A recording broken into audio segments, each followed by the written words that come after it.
اللهم صل على سيدنا مولانا محمد وبارك وسلم وصلوا علیہ۔ آپ دیکھ رہے ہیں پروگرام رحمت رمضان و روحانی علاج، آپ کا میزبان سید قاسم بخاری۔ السلام علیکم ورحمۃ اللہ وبرکاتہ۔ ماشاءاللہ ٹرانسمیشن کا سلسلہ وقتاً فوقتاً چلتا رہتا ہے۔ ایک ٹرانسمیشن میں حاضر ہو نہیں سکا، کچھ مجبوری کی وجہ سے بتایا تھا کہ آپ کی تمام ناظرین سے گزارش ہے کہ اپنی دعاؤں میں یاد رکھیے گا۔ علامہ صاحب نے بھی یاد رکھا تھا، اللہ ذلکیل میں عمر میں برکت عطا فرمائے۔ اور وہ ٹرانسمیشن علامہ صاحب نے ماشاءاللہ خود آ کر جو ہے ماشاءاللہ اکیلے اونیر آ کر جو ہے گفتگو فرمائی۔ تو باقاعدہ ٹرانسمیشن کا آغاز کرتے ہیں۔ رمضان المبارک آج 29 رمضان المبارک گزرا، 30ویں شب ہے۔ تو اب پتہ نہیں ہے چاند کے حوالے سے کیا صورتحال ہے، تو چاند کے حوالے سے بھی انشاءاللہ علامہ صاحب سے سوال کریں گے۔ باقاعدہ آغاز نعت رسول مقبول صلی اللہ علیہ وسلم سے آغاز کرتے ہیں۔ درود پاک۔ اللہم صلی علی سیدنا و مولانا محمد معدن الجود والکرم وعلی آلہ و اصحابہ وبارک وسلم۔ صلاۃ و سلام علیک یا سیدی یا رسول اللہ وعلی آلک و اصحابک یا حبیب اللہ۔ اب میری نگاہوں میں ججتا نہیں کوئی، اب میری نگاہوں میں، اب میری نگاہوں میں ججتا نہیں کوئی، جیسے میرے سرکار ہے ایسا نہیں کوئی،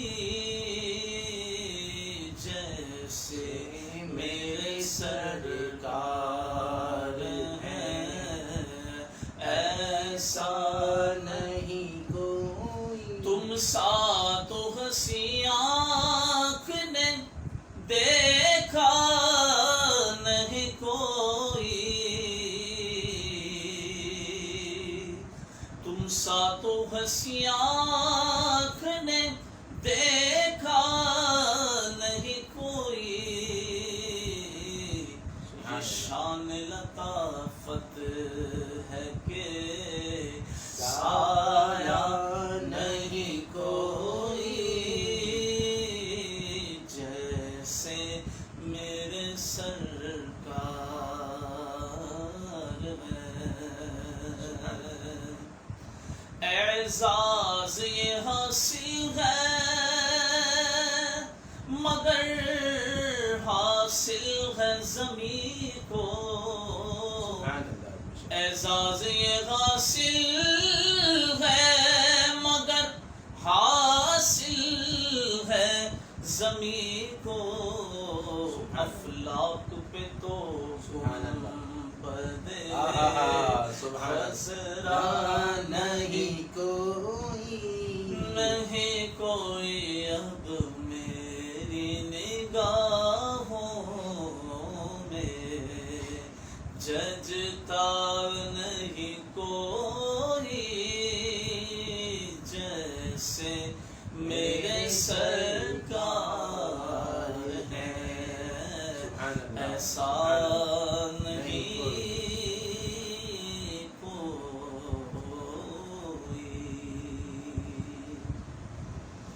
الحمدللہ باقاعدہ آغاز نعت رسول مقبول صلی اللہ علیہ وسلم سے اس ٹرانسمیشن کا ہو چکا ہے۔ تو جو ناظرین اس ٹرانسمیشن میں شامل ہوں گے یا ہو چکے ہیں، ان سے گزارش ہے وہ ٹرانسمیشن میں شریک ہیں، اسے زیادہ سے زیادہ شیئر کریں۔ آپ کو کوئی شرعی سوال ہے، روحانی حوالے سے کوئی سوال ہے، کوئی وظیفہ اگر آپ کو چاہیے، کوئی مسئلے مسائل ہیں، تو آپ ہمیں کمنٹس کے ذریعے سوال کر سکتے ہیں۔ اور علامہ صاحب ہمارے درمیان موجود ہیں۔ قبلہ السلام علیکم ورحمۃ اللہ۔ بہت بہت شکریہ ماشاءاللہ علامہ صاحب، آپ اپنے قیمتی وقت سے وقت عنایت فرماتے ہیں۔ کافی گیپ بھی آ گیا، وہ اسی وجہ سے ہے کہ علامہ صاحب کی مصروفیات چینل کے حوالے سے افطار ٹرانسمیشن اور سحری ٹرانسمیشن کے حوالے سے جو ہے حضرت کی مصروفیات تھی۔ تو انشاءاللہ زندگی نے وفا کی تو انشاءاللہ رمضان کے بعد بھی کوئی سلسلہ اس ٹرانسمیشن کا ایک دن مقرر کیا جائے گا، اور انشاءاللہ مفتی صاحب کے آفیشیل پیج پر جو ہے وہ پوسٹ چلا دی جائے گی کہ انشاءاللہ کون سے دن مفتی صاحب سوشل میڈیا پر آپ کے درمیان ہوں گے۔ تو جو احباب اس ٹرانسمیشن میں شریک ہو زیادہ سے زیادہ شیئر کریں، اور جنہوں نے ابھی تک اس پیج کو مفتی محمد ساجد نقشبندی صاحب کے پیج کو لائک نہیں کیا وہ لائک کر دیں، لائک کے ساتھ شیئر بھی کر دیں تو اور احباب بھی اس میں شامل ہو جائیں گے۔ آئیے باقاعدہ سوالات کا سلسلہ کرتے ہیں۔ علامہ صاحب ابھی آپ کو پتہ ہے جو معاملات چل رہے ہیں، گردش ہو رہی چاند کے حوالے سے، تو چاند عید کے چاند کے بارے میں شرعی حیثیت کیا ہے، ذرا اس پر تھوڑا وضاحت فرمائیں۔ دیکھیں پہلی بات یہ ہے کہ بعض احباب نے پہلے سے کہنا شروع کر دیا کہ فلاں تاریخ کو جمعے کو عید ہوگی۔ جی جی، کیا یہ سائنس زیادہ طاقت رکھتی ہے کہ علم مصطفیٰ کا علم زیادہ طاقت رکھتی ہے؟ حضور علیہ السلام آگے کے دور کے بارے میں بتا رہے ہیں کہ بھائی جو ہے وہ دجال آئے گا، عیسیٰ علیہ السلام آئیں گے، امام مہدی آئیں گے، یاجوج ماجوج آئیں گے، اور جہاں تک کہ قیامت جو ہے جمعے کے دن ہوگی، اور وہ یہ بھی بتا رہے ہیں کہ 10 محرم کو ہوگی۔ حضور نے یزید کے بارے میں پہلے بتایا کہ یزید آئے گا، اور اس طرح کی باتیں حضور نے فیوچر کا بتا دیا۔ تو کیا حضور علیہ السلام کو ضرورت تھی کہ پہلے آپ علیہ السلام جو ہے وہ چاند کے بارے میں کہ بھائی پہلے فرما دیتے کہ بھائی چاند ہو جائے گا، کل ہو جائے گا، آج دوپہر کو بتا دیتے کہ رات کو چاند ہو جائے گا؟ نہیں، حضور نے ایک اسلوب دیا، ایک طریقہ دیا، فرمایا کہ صوموا لرؤیتہ وافطروا لرؤیتہ۔ حضور نے فرمایا کہ روزہ چاند دیکھ کر روزہ رکھو، چاند دیکھو پھر فیصلہ ہو، پہلے سے وہ نہیں کرو فیصلہ پیشن گوئیاں نہیں کی جائے، چاند دیکھو اس کے بعد روزہ رکھو، وافطروا لرؤیتہ، اور چاند دیکھو پھر عید کرو۔ میرے آقا اگر دیکھیں آج موقع میں موسمیات ہو یا سائنسی ٹیکنالوجی یہ بڑی طاقت رکھتی ہے، اس بات کا انکار نہیں ہے کہ وہ جدید ٹیکنالوجی کے ذریعے سے معلومات ہو سکتی ہے۔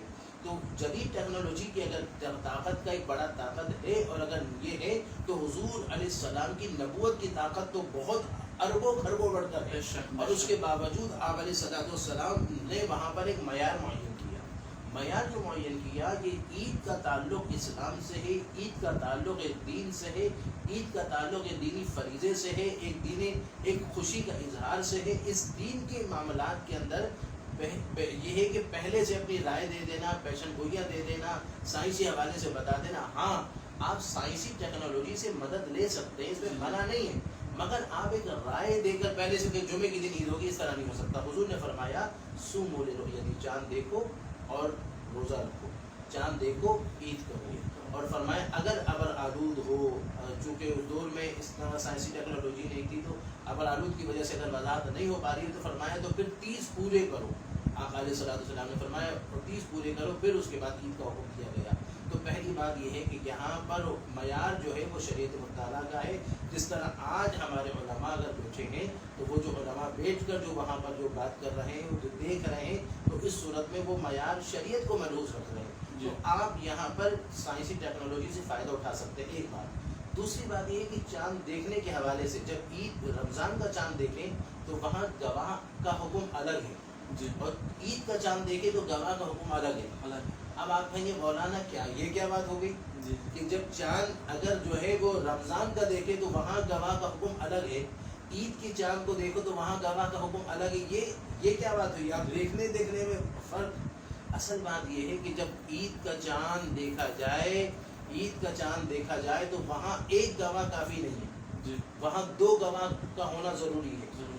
رمضان کے چاند کے لیے ایک گواہ کافی، اگر ایک گواہ اگر آ جائے اور ایک گواہ رمضان شریف جب رمضان آیا تو وہ آ کر گواہی دے دے، اور اللہ اور اس کے رسول کی وحدانیت، اللہ کی وحدانیت کا، رسول کی رسالت کا، اور وہ گواہی دے کر اس کے بعد گواہی دینے کے بعد وہ وہاں پر وہ پھر اس صورت میں وہ وہاں پر وہ کرتا ہے، ایک گواہ رمضان کے چاند کے لیے ایک گواہ کافی ہے، مگر عید کا چاند دیکھنا ہو تو گواہ ایک کافی نہیں ہے، وہاں 2 گواہ ہو، اور وہ 2 گواہ وہ گواہی دیں، اور وہ لفظ گواہی کے جو الفاظ ہے اس سے وہ شہادت دیں گے، تب جا کے قابل و قبول ہوگا۔ سوال یہ ہے کہ یہاں یہ ایک گواہ عید رمضان کے لیے، وہاں 2 گواہ، اس لیے یہ کیوں ہے؟ اس میں فرق کیوں کیا؟ علماء نے کہا اصل مسئلہ یہ ہے کہ رمضان کے اندر مشقت کا معاملہ ہے، رمضان میں روزہ رکھنا ہے، تراویح پڑھنی ہے، بھوکا رہنا ہے، سحری کے اندر صبح اٹھنا ہے، پھر افطاری تک اپنے آپ کو کھانے پینے خواہشات نفسانی سے اپنے آپ کو محفوظ کرنا ہے، بچانا ہے۔ تو اس صورت میں بندہ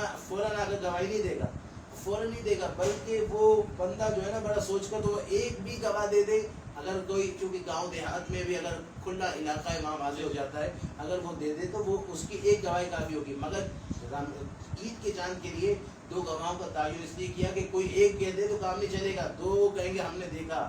یا تو متواتر طور پر اگر ابر آلود نہ ہو، اگر جو ہے بادل اگر جو ہے وہ آسمان پہ بادل چھائے ہوئے نہ ہو تو پھر تو ایک مجموعی تعداد کا ہونا گواہی ضروری ہے. اور اگر ابر آلود ہو تو پھر 2 گواہوں کا ہونا لازم ہے. یہ بھی ایک ضروری ایک مسئلہ ہے. تیسری بات یہ ہے کہ یہاں پر یہ بھی ذہن میں رکھا جائے کہ بعض دفعہ ایسا ہوتا ہے کہ فلاں جگہ عید ہو گئی اور فلاں جگہ نہیں ہوئی، یہ بھی ہوتا ہے. جی جی. تو یہاں پر اصل میں مطلع کا فرق ہوتا ہے. مطلع اگر جو ہے نا، جہاں بعض دفعہ دور کا علاقہ اور اتنا دور کا وہ علاقہ ہے کہ وہاں کا مطلع اور آپ کے مطلع میں فرق ہو، جیسے فرق ہونا، تو وہاں کے لیے تو یہ شرعی اجازت ہے کہ وہ مطلع والے اگر ان کو چاند نظر آ گیا تو وہ عید کر سکتے ہیں، اور ہمیں نظر نہیں آیا تو نہیں آئے گا. مگر قریب میں یہ نہیں ہو سکتا کہ کراچی کے اندر جو ہے وہ عید منانے والے، کراچی کے اندر عید منانے والا اس کو چاند نظر نہیں آیا اور حیدرآباد والے کو نظر آیا تو ان کا مطلع ایک ہی ہے. جب مطلع ایک ہے تو اس صورت میں ان کا حکم وہ ایک ہی کہلائے گا. تو اب یہاں پر یہ بھی ایک شریعت کا مسئلہ ذہن میں رکھا جائے. البتہ خلاصہ کلام یہ ہے کہ پہلے سے اپنی رائے کو پورا یقینی طور پر نہیں بولا جائے، چونکہ اگر سائنسی ٹیکنالوجی کے ذریعے اور محکمہ موسمیات کے ذریعے آپ ایک رائے قائم کر سکتے ہیں، مگر آپ اس کو ٹھوس نہیں کہہ سکتے کہ یہی ہوگا. اور یہاں پر ہمارے چاہیے کہ ہمارے علماء کو بھی چاہیے کہ وہ بھی ایک اتفاق اور اتحاد والا فیصلہ کریں. اور یہاں ایک اور بات عرض کروں گا کہ ہماری حکومت کو بھی چاہیے کہ جو پرانے تجربہ کار جو ہمارے استاد محترم علامہ مفتی منیب الرحمان صاحب تھے، جو ماشاءاللہ حق گو تھے، اور ان کی حق گوئی کا یہ عالم تھا کہ آپ کا ایک دفعہ میں نے الفرقان کے اندر ایک پروگرام کے اندر آپ نے فرمایا مفتی اکمل صاحب کی طرف مخاطب ہو کر فرمایا کہ اکمل بھائی، جب سے حق بولنا شروع کیا اللہ کی مدد شامل ہوئی. تو وہ ایسے لوگ جو ہے ایسے جو مفتی ہوں، مفتہ نہ ہو، وہ ہوں جو نہ بکنے والے ہو نہ جھکنے والے. کیونکہ آج ہمارے معاشرے میں ہماری حکومت کے اندر یہ آ گیا کہ جو جھکنے والا ہو، بکنے والا ہو، اس کو سر کا تاج بنا کر بٹھا دیتے ہیں، اور جو جھکنے والا نہ ہو نہ بکنے والا ہو اس کو لات مار دیتے ہیں.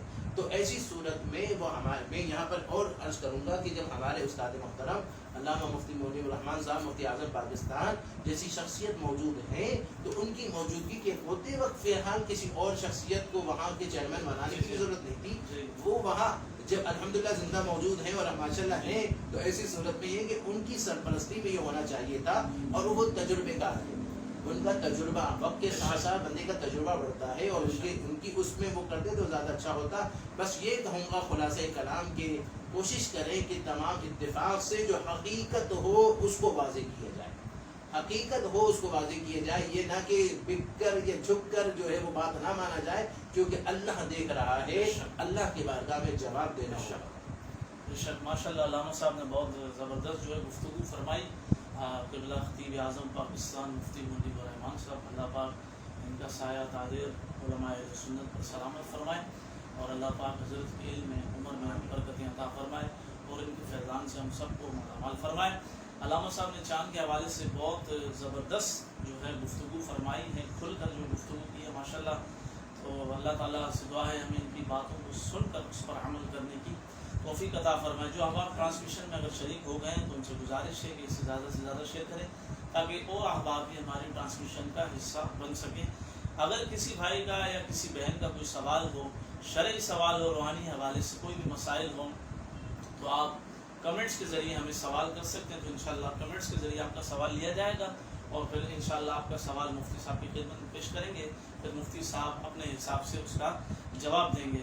علامہ صاحب ابھی ماشاءاللہ رمضان افتتاحی مراحل کی طرف ہے، اختتام کی جانب ہے، اور انشاءاللہ آج میں ناظرین کو بتاؤں انشاءاللہ ٹرانسمیشن کے اختتام پر الوداعی جو ہے سلام بھی انشاءاللہ پیش کیا جائے گا. علامہ صاحب بھی موجود ہوں گے انشاءاللہ. اور آج خاص الخاص انشاءاللہ مفتی صاحب جو ہے آج کی رات جو ہے ہم سب کے لیے اور ناظرین کے لیے دعا مانگیں گے. اور میں درخواست کروں گا ہمارے یہ بھی بتا رہے ہیں کہ چاند ہو گیا ہے. تو جیسا کہ ابھی معلوم ہو رہا ہے کہ ہمارے ساتھی ہیں ہمارے سوشل میڈیا کے، انہوں نے بتایا کہ چاند ہو گیا ہے. تو اگر ہو گیا تو تمام احباب کو مبارکباد پیش کرتا ہوں. اللہ تعالیٰ ہماری تمام عبادات کو، روزوں کو، نمازوں کو قرآن کی تلاوت کو اللہ اپنی بارگاہ میں قبول و منظور فرمائے. ہمیں یہ خبر ملی ہے اصل جو ہے وہ رؤیت ہلال کمیٹی کی طرف سے مرکز کی طرف سے جو پیغام ملے، چونکہ اب ہم بند کمرے میں بیٹھے ہوئے ہیں اس صورت میں ہم کو ایک ہمارے جو ریکارڈ کرتے ہیں ہمارے عتیق بھائی نے انہوں نے بتایا ہے. ابھی واقع ہمیں پتہ نہیں ہے، مگر یہ کہ ایسی صورت میں آپ حضرات جو ہے وہ رؤیت ہلال کمیٹی جو ہے وہاں سے جو جواب ملے اس پر عمل. جی انشاءاللہ. جو جیسے کہ آپ کو پتہ ہے سوشل میڈیا پر بھی اور ویسے میڈیا پر ٹی وی چینل پر جو ہے آپ کو خبریں موصول ہو جائیں گی، تو اگر عید ہوگی تو پھر انشاءاللہ آپ سب کو معلوم ہو جائے گا. تو تمام احباب سے گزارش ہے کہ اپنی خاص دعاؤں میں ہمیں یاد رکھیں گے، ہماری ٹیم کو، ہمارے ساتھیوں کو اللہ تعالیٰ اسی طرح استقامت کے ساتھ دین کا کام کرنے کی توفیق عطا فرمائے. اللہ سب رمضان اختتام کی جانب ہے یا ہو گیا ہے، واللہ عالم، اللہ بہتر جانے. ہماری تو دعا تھی کہ اللہ تعالیٰ ایک روزہ اور عطا کر دے. ہمارا بھی بڑا دن تھا کہ ایک روزہ اور ملتا ہے. انشاءاللہ پھر زندگی رہی، پتہ لگے آپ رہیں نہ رہیں، میں رہوں نہ رہوں، اللہ میں جو ہے دین کی خدمت کرنے کی توفیق عطا فرمائے. اور علامہ صاحب سوال یہ ہے کہ ہمارے نوجوان بزرگوں کی تو بات میں نہیں کروں گا کیونکہ بزرگ تو ماشاءاللہ وہ سمجھدار ہوتے ہیں، انہیں پتہ ہوتا ہے. ہمارے نوجوان جو اعتکاف میں بیٹھے ہوتے ہیں ماشاءاللہ پورا 10 روزہ جو ہے اعتکاف میں بیٹھتے ہیں، عبادت کرتے ہیں. اور یہ ہے کہ جب چاند رات آتی ہے تو نوافل پڑھ کر مسجد سے نکلتے ہیں تو بس اس کے بعد وہ مارکیٹ کا رخ کر دیتے ہیں. تو ذرا میں چاہتا ہوں کہ ناظرین کو آپ یہ بتائیں کہ اس رات میں انہیں کیا کرنا چاہیے، نوجوانوں کو کیا ذکر اذکار کرنا چاہیے، کیا کام کرنا چاہیے جس سے جو فائدہ حاصل. دیکھیے پہلی بات یہ ہے کہ یہ رات چاند عید رات جو ہوتی ہے نا، یہ بڑی خاص رات ہوتی ہے اور یہ رات غفلت میں نہ گزارا جائے. خاص کر کے کوشش یہ کی جائے کہ عشاء کی نماز جماعت سے اور فجر کی نماز جماعت سے ادا کی جائے، کیونکہ حدیث شریف میں آتا ہے کہ اگر عشاء اور فجر کی نماز جماعت سے ادا کی جائے تو اللہ تعالیٰ اس کو ساری رات عبادت کا ثواب. سبحان تو کوشش کی جائے حتی الامکان کے لیے جماعت کے ساتھ جو ہے فجر کی نماز اور عشاء کی نماز جماعت کے ساتھ ضرور ادا کریں. دوسری بات یہ ہے کہ کوشش کریں کہ یہ رات حدیث شریف میں آتا ہے 5 راتیں جو عبادت میں گزارتا ہے حضور فرماتے ہیں اس پر جنت واجب ہو جاتی ہے. 5 راتیں جو عبادت میں گزارتا ہے اس پر جنت واجب ہو جاتی ہے. صحابہ نے کہا واجب ہونا اتنی بڑی سعادت ہے. ہر بندہ اعمال صالحہ اچھے سے اچھا اس لیے کرتا ہے کہ اس کو جنت ملے، وہ جہنم سے بچے، خاتمہ ایمان پر ہو. ظاہر جنت تو تبھی ملے گی جب خاتمہ ایمان ہوگا، قبر کی منزل آسان ہوگی، حضور کی شفاعت ہوگی، اللہ کی مہربانی ہوگی، اللہ رب الجلال کی کرم نوازیاں ہوں گی. اس کے لیے میرے آقا صلی اللہ علیہ وسلم نے کہا کہ 5 راتیں جو عبادت میں گزارتا ہے اللہ تبارک و تعالیٰ اس پر جنت کو لازم فرما دیتا ہے. سبحان اللہ. اب وہ 5 راتیں، اس راتوں میں ایک رات حضور نے فرمایا کہ 15ویں شعبان کی رات ہے، ایک فرمایا کہ وہ عید الفطر کی رات ہے، اور ایک فرمایا کہ وہ 8ویں ذی الحج کی رات، 9ویں ذی الحج کی رات اور 10 ذی الحج کی رات. یعنی ذی الحج کی وہ 3 راتیں ہو گئی، 8، 9 اور 10، اور عید الفطر کی رات. اور اسی طرح میرے آقا صلی اللہ علیہ وسلم نے فرمایا کہ 15ویں شعبان کی رات. ان 5 راتوں کو جو عبادت میں گزارے اللہ اس پر جنت کو واجب فرما دیتا ہے. اب اتنی بڑی سعادت کہ دیکھیے جنت لازم ہو گئی، یہ میرے آقا فرما رہے ہیں. اور یہ ہے کہ اعلیٰ حضرت فرماتے ہیں کہ سرور کہوں کہ مالک ہو، مولا کہوں تجھے، بابے خلیل کا گلے زیبا کہوں تجھے، تیرے تو وصف ہے تناہی سے ہے بری، حیران ہوں میرے شاہ کیا کیا کہوں تجھے، لیکن رضا نے ختم سخن اس پہ کر دیا، خالق کا بندہ خلق کا آقا کہوں تجھے. تو یہ مالک میرے آقا مالک ہے، اور مالک کہہ رہے ہیں. اور شاعر کیا کہتے ہیں کہ وہ شعر آپ کو شاید یاد آ رہا ہوگا کہ نہیں مالک و محب میں نہیں میرا تیرا. وہ شعر کیسا ہے؟ کوئی محب نہیں تیرا میرا. ہاں، یعنی کہ وہ ہے کہ مالک میں کہ حضور علیہ السلام کو اللہ نے جنت کا مالک بنایا. اور مالک کہہ رہے ہیں کہ 5 راتیں عبادت میں گزارے، تو اس راتوں میں ایک رات عید الفطر کی رات. تو اس رات میں بندہ فجر کی نماز، عشاء کی نماز تو جماعت سے ادا کرے. اور اگر ابھی تک کسی نے نہیں پڑھی تو اس صورت میں یہ ہے کہ وہ بندہ نماز عشاء کو پڑھے. تراویح تو اگر آج چاند نظر آ گئی تو تراویح تو نہیں ہوگی، مگر یہ فجر کو پڑھے. اور اس کے ساتھ کوشش کرے کہ اس رات ذکر اذکار کرے، کلمہ طیبہ کا ورد کرے، درود شریف کی ورد کرے، تہجد کو ادا کرے. تھوڑی رات کو آرام بھی کر لے، چونکہ دن عید کا کل گزرنا ہوگا. تو دن عید کا جب دن ہوگا تو اس حساب سے اس کو وہاں پر عید کی مصروفیات بھی ہوگی، تو اس لیے وہ رات کو عبادت میں گزارے. اور ساتھ میں یہ ہے کہ جب چاند نظر آتا ہے، تو جب چاند نظر آ جاتا ہے نا عید کا، تو عید کا چاند نظر آتا ہے تو شیطان بہت روتا ہے، دھاڑے مار مار کر روتا ہے، چیخے مار مار کر روتا ہے. اس کے چیلے آ جاتے، پوچھتے کیوں رو رہے ہو؟ وہ کہتا ہے کہ اس لیے کہ یہ اتنی محنت کر کے ان کو گمراہیت پر لایا تھا، رمضان میں انہوں نے عبادت کی، اللہ نے بخش دیا، اب اللہ نے بخش دیا تو وہ کہتے ہیں کہ اب کیا کریں، کہنا کہ اب ان کو گمراہی میں لگاؤ، گناہوں میں لگاؤ. تو پھر یہ لوگ پھر ایسے لوگوں کو پھر مارکیٹوں میں نکل جانا، پھر گانے بازی کرنا. دیکھیں خوشی اللہ کی نافرمانی میں ہی نہیں ہے. آپ خوشی، آپ دعوت میں بیٹھیں، آپ کھانا کھائیں، آپ اچھی اچھی باتیں کریں، خوش مزاجی کریں، آپ باہر نکل کر تھوڑا سا کچھ چک لیں، کہ کسی کے یہاں چلے جائیں، کوئی آپ کے یہاں آ جائے، شیر خورمہ بن جائیں، ماشاء اللہ چھولے بن جائیں، قیمہ بن جائیں، اور اسی طرح جو ہے وہ آپ عیدیاں دیں، بچے عیدی لیں، بڑے عیدی دیں. یہ سب خوشیوں کا اظہار ہوتا ہے. اب یہ تھوڑی ہے کہ گانا بجاؤ تو خوش ہو گئے. جو ہم نے یہ سمجھ لیا کہ اللہ کی نافرمانی کریں گے تو خوشی ملے گی. یہاں خوشی نفس کو ملے گی، آپ کی روح کو نہیں ملے گی. اور ایسا کام جس سے رب ناراض ہو، ایسی خوشی کا کیا فائدہ؟ لہٰذا خوشی کو بھی ایک لمٹ کے اندر رہ کر شریعت کے تقاضے کے مطابق گزارا جائے.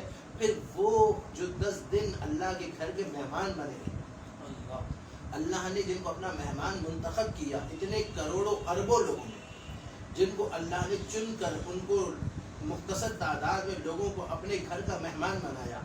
میرے گھر میں مہمان میں جس کو چاہوں گا وہ بنے گا، اور ظاہر ہے میرا خاص ہوگا اسی کو میں مہمان بناؤں گا. ورنہ کوئی آئے گا تو وہ آیا بیٹھا بات کی چلا جائے گا. اب جیسے آپ خاص ہیں تو آپ وقتاً فوقتاً آتے ہیں، یہ خاص ہے تو وقتاً فوقتاً آتے ہیں، کیونکہ خاص تعلق بنتا ہے تو بندہ ان کو بٹھاتا ہے. خاص لوگوں کو اللہ اپنا مہمان بناتا ہے. مہمان بنا تو پھر اپنے شان کے مطابق نوازتا ہے. وہ بندہ وہاں پر عبادت کرتا ہے، ریاضت کرتا ہے، تراویح پڑھتا ہے، شبینہ پڑھتا ہے، صلاۃ تسبیح پڑھتا ہے، قرآن کی تلاوت کرتا ہے، تسبیحیں پڑھتا ہے، ذکر کرتا ہے، ہو کی ضربیں لگاتا ہے، اللہ کے بارگاہ میں روتا ہے، گریہزاری کرتا ہے، اور پھر شام رات کو جا کر داڑھی کو کاٹ لیتا ہے. وہ اپنے رب کو ساری مہمان نوازی کر کے، جو رب کی خاص تجلی اس پر آئی تھی، خاص مہربانی آئی تھی، خدا کی رضا کا اشارہ آنا شروع ہوا تھا، رات عید کی رات میں سارا من میٹ کر دیتا ہے. کیا فائدہ ایسا ہے؟ ہمارے استاد محترم مفتی منیب الرحمن صاحب نے ایک دفعہ فرمایا تھا کہ رمضان آئے اور رمضان جائے، آپ کی زندگی میں تبدیلی نہیں آئے تو آنا اور جانا سب برابر ہے.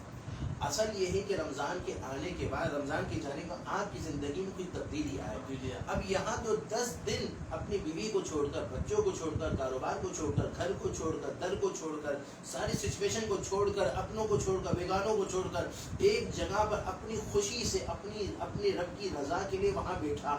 تو اب اس کو تو زیادہ اس کو کوشش کرنی چاہیے کہ اپنے آپ کو وہ کرے، تاکہ ایک ماڈل بن کر نکلے، رول ماڈل بن کر نکلے کہ دیکھو یہ بندہ اعتکاف کے بعد اب کتنا اچھا ہو گیا، اللہ نے اس کو قبول فرما لیا. تو اب یہ ایک علامت بن جائے گی. میرا ایک اپنا ذاتی رائے ہے کہ وہاں 10 دن اعتکاف کے بعد اگر اس کے اندر اگر آگے اچھا چل رہا ہے تو سمجھو کہ اس کا اعتکاف بھی مقبول ہوا ہے، اور نہیں ہے تو سمجھو اس نے اپنا ٹائم ضائع کیا. لہٰذا کوشش کرے، اپنے ارادے کو نفس سے مقابلہ کرنا پڑتا ہے. شیطان آج ہی لوگوں کو گمراہوں میں لگائے گا، دنیاوی اس میں لگائے گا، گانوں میں لگا کر ساری رات غفلتوں میں گزارے گا. تو کوشش کرے اپنے آپ کو صحیح راستے پر لانے کی کوشش کرے. اللہ پر اللہ تعالیٰ ہم سب کی حفاظت فرمائے اور دین مدین کی خدمت کرنے کی اخلاص کے ساتھ اللہ توفیق عطا فرمائے. علامہ صاحب سے سوالات کا سلسلہ جاری ہے اور وظائف کا سلسلہ بھی علامہ صاحب سے جاری شاری ہوگا. تو تمام ناظرین سے گزارش ہے جو ٹرانسمیشن میں شریک ہو چکے ہیں، تو جنہیں کوئی سوال کرنا ہو کوئی ہو، تو کیونکہ آج اگر چاند رات ہو گئی ہے تو پھر اس کے بعد کافی ٹائم کا وقفہ آئے گا. اس کے بعد انشاءاللہ جو علامہ صاحب کے ساتھ مشاورت کے بعد جو ہے بات طے پائی گی، تو اس کے بعد انشاءاللہ پھر جو ہے آفیشیل پیج پر مفتی صادق نقشبندی صاحب کے پوسٹ چلا دی جائے گی، کون سا دن جو ہے منتخب کیا ہے اس دن انشاءاللہ پروگرام ہوگا. تو جو آپ ابھی سوال کرنا چاہیں تو ٹرانسمیشن میں ہم سے سوال کر سکتے ہیں. علامہ صاحب ابھی آپ گفتگو فرما رہے تھے، مجھے رمضان کے حوالے سے ایک بات یاد آئی کہ ہمارے نوجوان اکثریت جو ہے روزہ چھوڑ دیتے ہیں. ہمارے نوجوان جو بزرگ بھی ہوتے ہیں جن کے پاس کوئی عذر نہیں ہوتا، کوئی بیمار نہیں ہے، لیکن وہ چھوٹی چھوٹی بات پر جو بہانہ پکڑ کے جو روزہ نہیں رکھتے. کچھ لوگ تو ایسے پورا رمضان روزہ نہیں رکھتے اور روزے داروں کے سامنے بے حرمتی کرتے ہیں، کھاتے ہیں پیتے ہیں. ذرا ان کا بتائیں نقصان کیا ہے اور اس کا عذاب کیا ہے، ذرا اس کو تھوڑا بڑا آپ نے زبردست سوال کیا.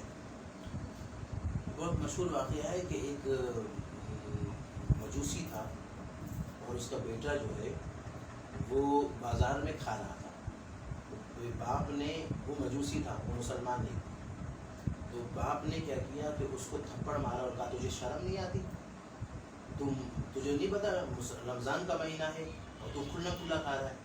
تو وہ اس بیٹے نے کہا ابا آپ بھی تو کھاتے ہو؟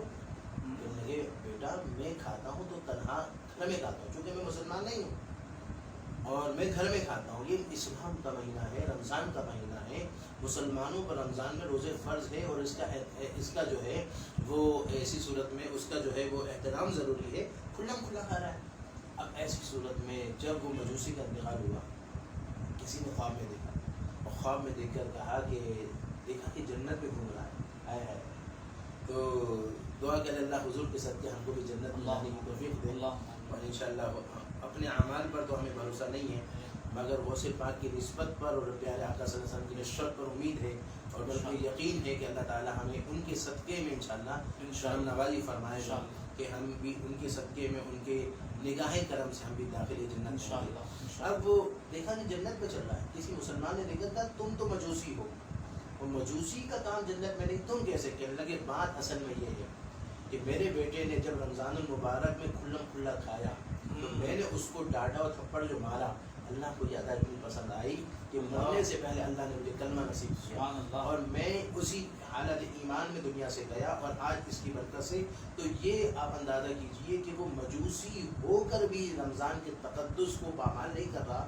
اور یا مسلمان ہو کر بھی ایسے کردار کو پیش کر رہا ہے کہ کھلا کھلا کھا رہا ہے۔ وہ تو کتنا بڑا بغیرت آدمی ہوگا یا بغیرت انسان ہوگا جو وہ اگر نہیں روزہ رکھتا تو وہ اس کا معاملہ ہے، اس کے رب کا معاملہ ہے، مگر وہ کھلا کھلا کھا رہا ہے تو وہ شریعت سے ٹکرا رہا ہے، وہ شریعت سے ٹکرا رہا ہے، وہ شریعت میں وہ چیز جو فرضیت کا درجہ رکھتا ہے، اور فرضیت کا انکار کرنا بھی کفر ہے، اور فریت کا اگر انکار تو نہیں کر رہا مگر وہ ایسی صورت میں وہ وہاں پر اس کا مذاق اڑا رہا ہے اور کھلم کھلا کھا رہا ہے۔ آج کرونا کے جو وبال آ رہے ہیں، آج ہمارے اوپر یہ مصیبتیں آ رہی ہیں، کبھی پتہ چل رہا ہے فلاں لہر آ رہی ہے، فلاں لہر آ رہی ہے، یہ سارے ہمارے اعمال کا نتیجہ ہے۔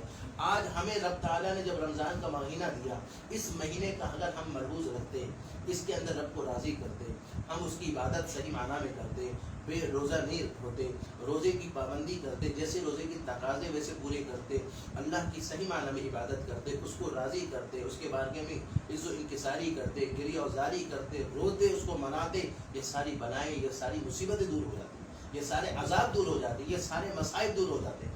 قرآن نے کہا وما اصابکم من مصیبت فبما کسبت ایدیکم ویعفو عن کثیر، جو تم پر مصیبت آتی ہے تمہارے اپنے اعمال کی وجہ سے آتی ہے۔ قرآن نے کہا ظہر الفساد فی البر والبحر بما کسبت ایدی الناس، جو سمندر میں یا تری میں جو بھی کچھ فساد ظاہر ہوتا ہے یہ تمہارے اپنے اعمال کی وجہ سے آتا ہے، یہ ہمارے اعمال ایسے خراب ہیں۔ تو ایسی صورت میں وہ بندے کو سوچنا چاہیے کہ وہ مسلمان ہے، مسلمان گھر میں پیدا ہونا خالی مسلمان نہیں، ایمان کا جب وہ ہوتا ہے، ایمان ہوتا ہے تو اس کا دل کھٹکتا ہے، اس کو اندر شرم ہوتی ہے، اس کے اندر ایک حیا ہوتی ہے، اس کے اندر ایک اسلام کی، ایمان کا اور رمضان کا احترام ہوتا ہے۔ اب وہ اپنے گریبان میں جھانکے کہ مسلمان ہے، یہ اندر کا کافر ہے، خالی نام سے مسلمان ہونا اصل نہیں ہے، اندر اپنے آپ کو دیکھ۔ ہر بندہ استفدی قلبہ کا، اپنے قلب سے فتویٰ مانگے، اپنے دل سے فتویٰ مانگے کہ کتنا بڑا وہ بغیرت ہے کہ کھلا کھا رہا ہے، اس کو اپنے رب کی حیا نہیں ہے، رمضان کے تقدس کو وہ پامال کر رہا ہے۔ اگر نہیں روزہ رکھتا وہ بھاڑ میں جائے، وہ جائے نہ، اس کا رب جانے، مگر وہ رمضان کا وہ ایسا کر رہا ہے۔ یہ میں نے بھی مارکیٹ میں ویسے جانا نہیں ہوا میرا رمضان میں، اللہ نے مجھے بچایا، مگر کبھی گزرتے ہوئے میں نے لوگوں کو دیکھا کہ رمضان میں اندر سے آگ لگتی تھی کہ یار مسلمان بندہ ہوگا جو کھا رہا ہے، زبان پر چلتے چلتے سواری پر میں نے دیکھا کسی منہ میں چپتا ہوا، اتنا دل دکھتا تھا کہ یار یہ مسلمان آدمی ہے، اپنے آپ کو اندر دیکھے کہ وہ مسلمان ہے یا نہیں ہے۔ خالی نام سے مسلمان، اپنا نام رکھنے سے مسلمان نہیں ہوتا۔ یا ایھا الذین آمنوا ادخلوا فی السلم کافہ، قرآن کہتا ہے پورے کے پورے اسلام میں داخل ہو جاؤ۔ اسلام میں داخل ہونے کے مطابق یہ ہے کہ اسلام کے تقاضوں کو پورا کرو۔ اب یہاں پر شرعی حوالے سے میں عرض کرنا چاہوں گا کہ یہاں شریعت کا حکم کیا ہے اگر کوئی کھلم کھلا کھائے۔ حدیث شریف میں ایک آتا ہے، حضور نے فرمایا کہ کوئی ایک روزہ رمضان المبارک زمانہ بھر